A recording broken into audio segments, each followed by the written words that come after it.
Selamat datang di kuliah pemrograman berorientasi objek. Pada kuliah ini saya akan menjelaskan teknik pemrograman yang menggunakan kelas dan objek bersama saya Iwayan Suardinata. Sebelumnya, apa itu pemrograman berorientasi objek?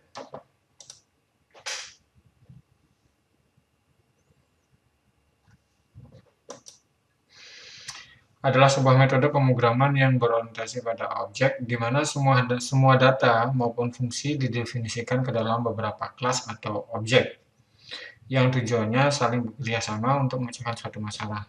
Atau dengan kata lain adalah sebuah konsep teknik pemrograman. Jadi di sini adalah uh, bukan menekankan kepada sintaks, tetapi konsep ataupun teknik pemrograman, manajemen kodenya, bagaimana membuat sebuah sistem yang terdiri dari satu atau beberapa objek yang saling berkaitan.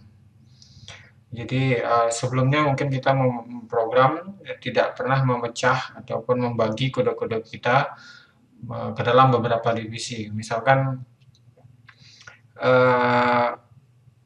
dalam sebuah kepanitiaan untuk mengerjakan suatu tugas, misalnya kepanitiaan misalkan ospek ataupun penerimaan mahasiswa baru. Untuk menuntaskan pekerjaan itu, menyelesaikan pekerjaan itu, kita biasanya membagi untuk menyelesaikan proyek itu kita membuat sebuah panitia di mana panitia itu terbagi menjadi beberapa divisi atau seksi-seksi. Misalnya ada seksi konsumsi, ada acara, ada transportasi. Begitu juga dalam pemrograman. Dalam rangka untuk menyelesaikan satu kasus ataupun proyek dari klien, misalkan pembuatan sistem informasi akademik, maka ketika akan sebelum kita mulai coding, maka kita harus membuat pemetaan.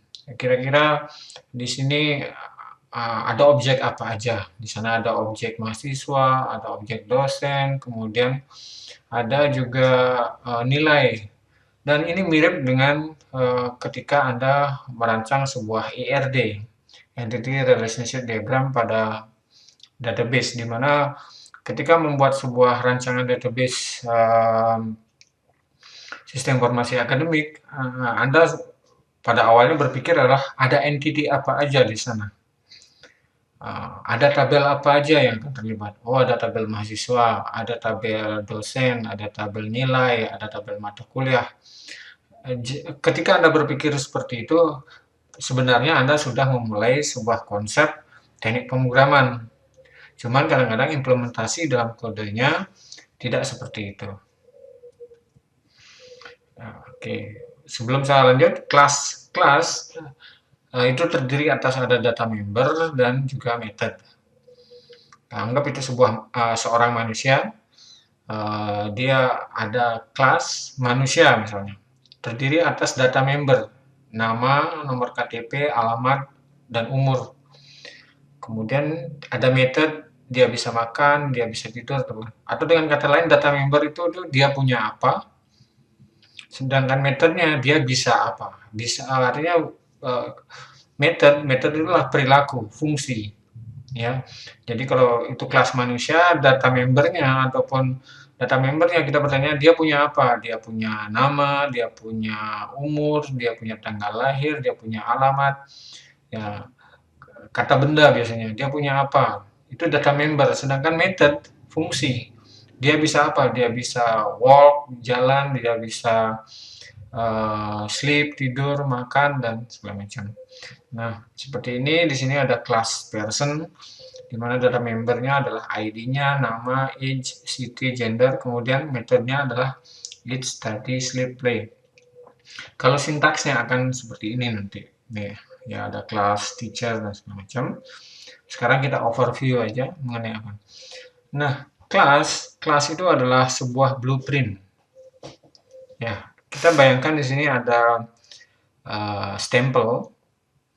Stempel ini adalah cetakan atau blueprint atau template, di mana ketika Anda stempel di sini, cetek, maka dari satu stempel ini Anda bisa menghasilkan 3 hasil stempel.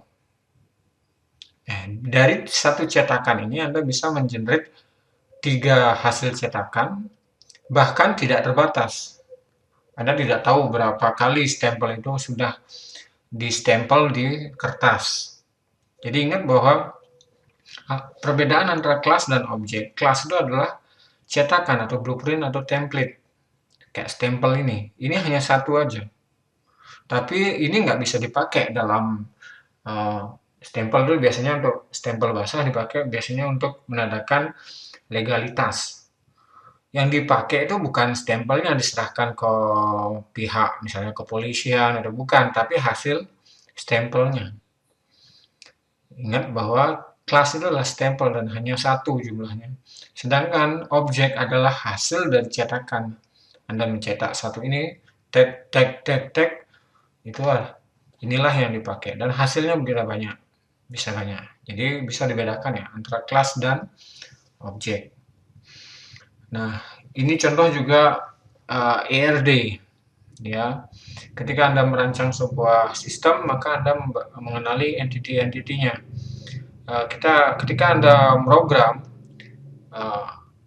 ERD itu sebenarnya mirip dengan kelas diagram, hanya bedanya nanti di sini kalau di ERD Anda hanya berfokus kepada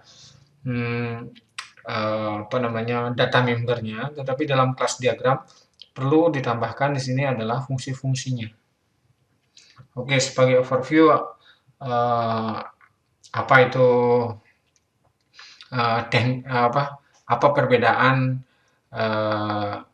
pemrograman berbasis objek dengan pemrograman yang tidak berbasis objek, dalam hal ini pemrograman terstruktur atau prosedural, itu bisa dijelaskan dengan demo program berikut.